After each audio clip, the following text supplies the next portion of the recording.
Hello, everyone. So I hope you're doing well. What I'm going to talk about today is number one,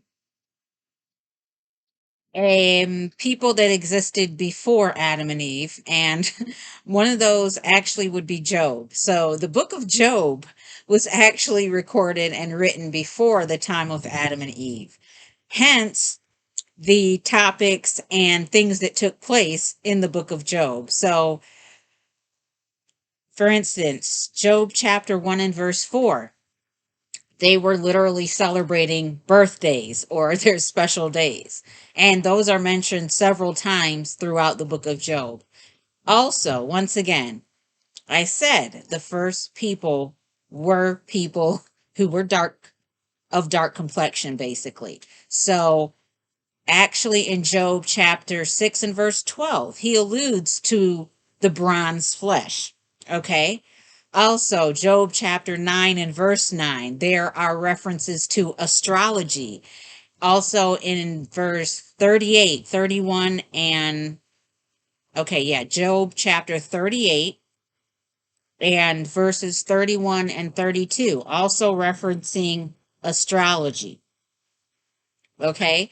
So, that's just one of the Bible characters that existed before the creation of Adam and Eve. Like I said, books of the Bible are not in chronological order whatsoever. And once you realize this and really read, you can actually figure this out for yourself. Okay?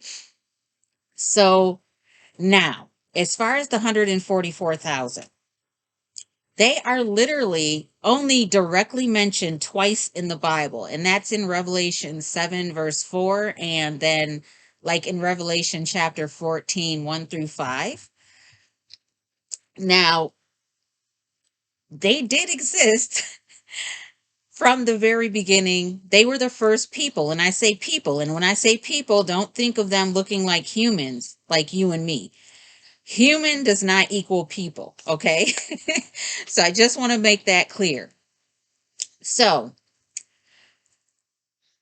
God created the earth and all the things on the earth with her companion, like I said.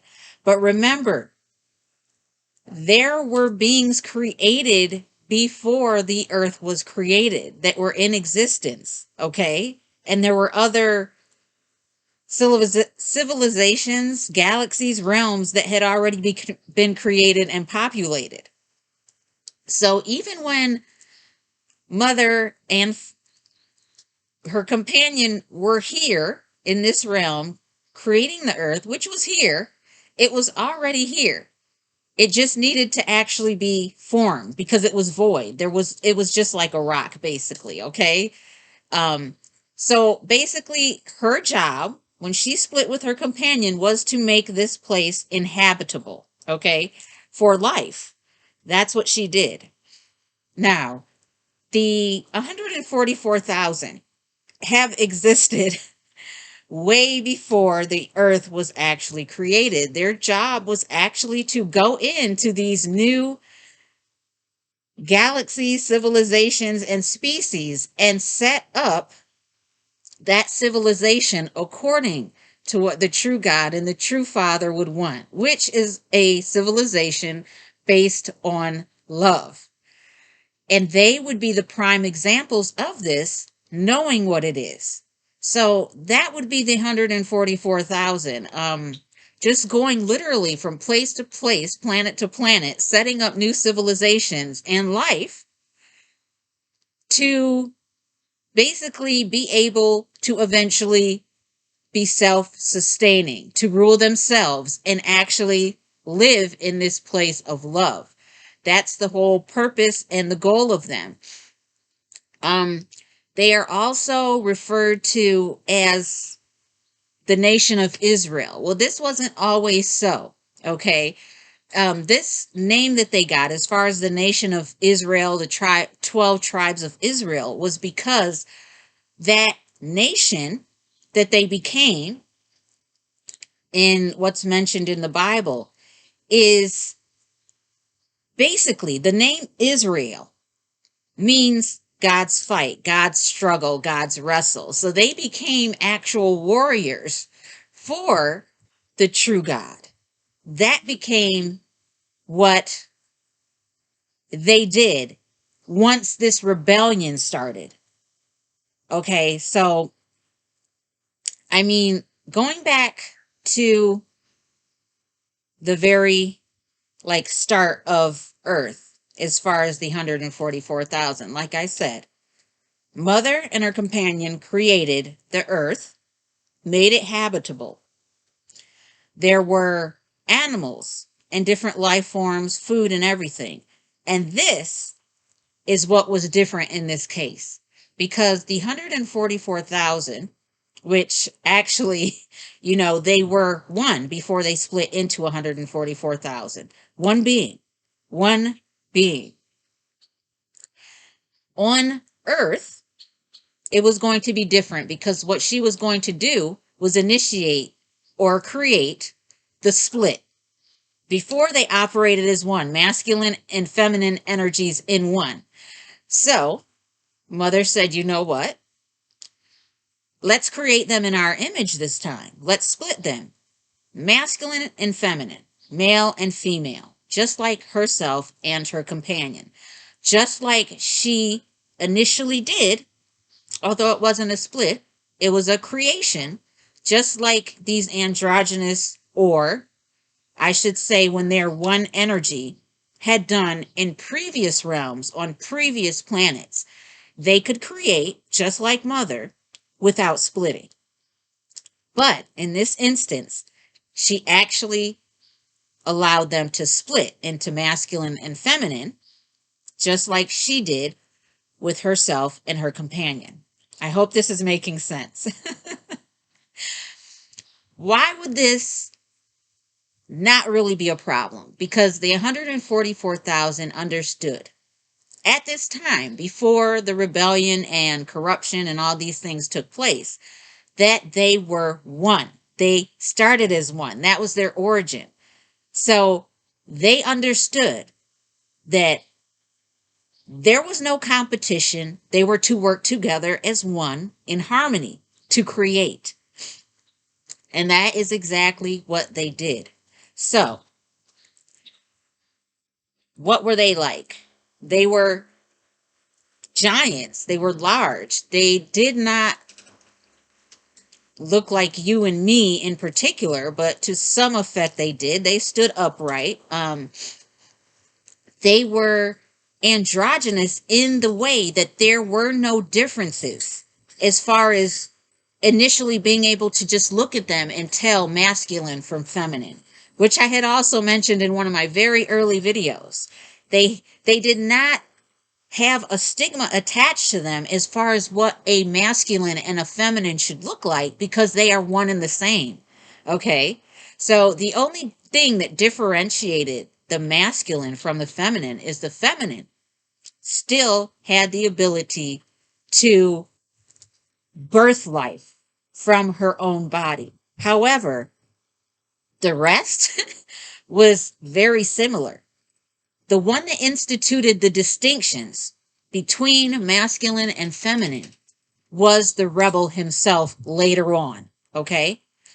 So, yeah, they made basically their children life forms in their image as well, just like the true God did in her image as well as her companion's image. Now, these beings that they created, mind you, the 144,000 are immortal. They are immortal beings, and they created immortal beings. Or they were also gods. This is where the myths of these different gods throughout different civilizations come from. Just to be clear, from Greece to Egypt to like Nordic, Vikings, all of that. Okay, so they created these beings that were also immortal, which is also why there is still artifacts that point to kings and queens ruling for literally thousands of years. So You may wonder what happened. Oh, appearance. Like I said, they're really, just to look at them, you could not tell masculine from feminine, but they were dark with very white hair, and very black skin. This actually is why, okay, this video is going to probably be long, but ones who understand their origins and connect to the true God or life source of the universe will automatically come in alignment with what is acceptable, even in the respect for life. But because the first beings, the first people on this planet, were literally black, because not only is it a sign of protection and holiness, but also it once again had to do with the true Father, which is the sun energy in other realms as well, not just this one. It's just a representation of his energy in this galaxy, okay? So this, the color black, actually absorbs the energy from the sun, those photons, in order to transmute that energy into something else. That is why when you look back, witches are associated with the color black. It is not a bad thing, but once again, this rebel turned what was good into what is bad, and what is actually bad into what is good. And he's done this very well. That's why, once again, I tell you, these witches were actually helpers from the true God and the universe, who were here to help and put to death unjustly because of who is in control of this system and this world at this time. Hopefully that clarifies the whole color black. But like I said, this was the original ones who were known as the 144,000, as well as the ones that they created. It is also why the hair is important. The hair, just like mine, does not fall down to the ground, but it actually grows up and defies gravity to basically give honor and praise to the universe as well as the true God.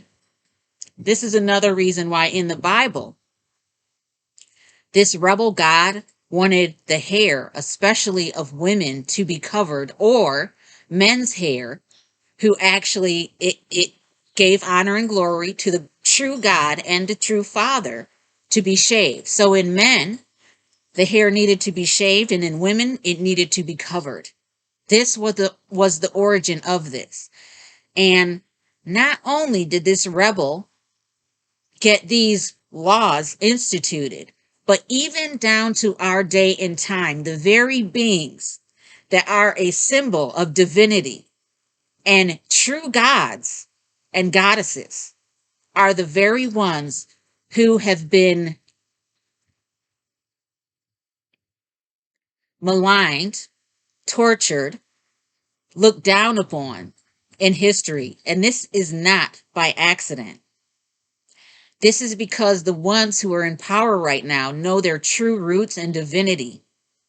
That's what's going on. And they literally made them hate their skin color as well as their hair, which is a symbol to the universe, the true God, divinity. Now, before anyone gets bent out of shape about what I'm saying, I'm here to tell you the truth. I'm not going to sugarcoat it. But the problem is now is that the energies of these original beings, these original light beings, are in any shape, any color.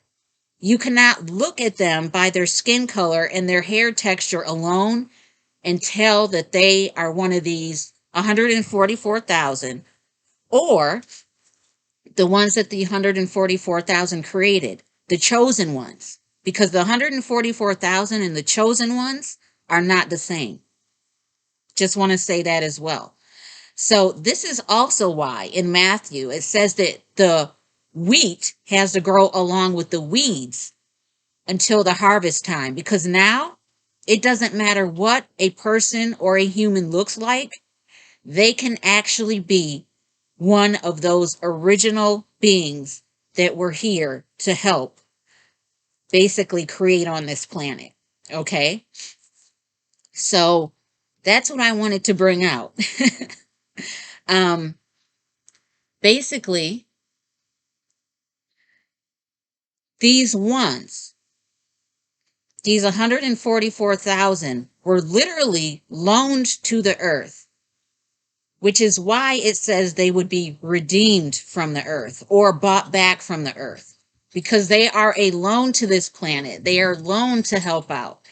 They are here to actually help reestablish civilizations and bring them back to a place of love and how they were supposed to be living before things went off track. So instead of the 144,000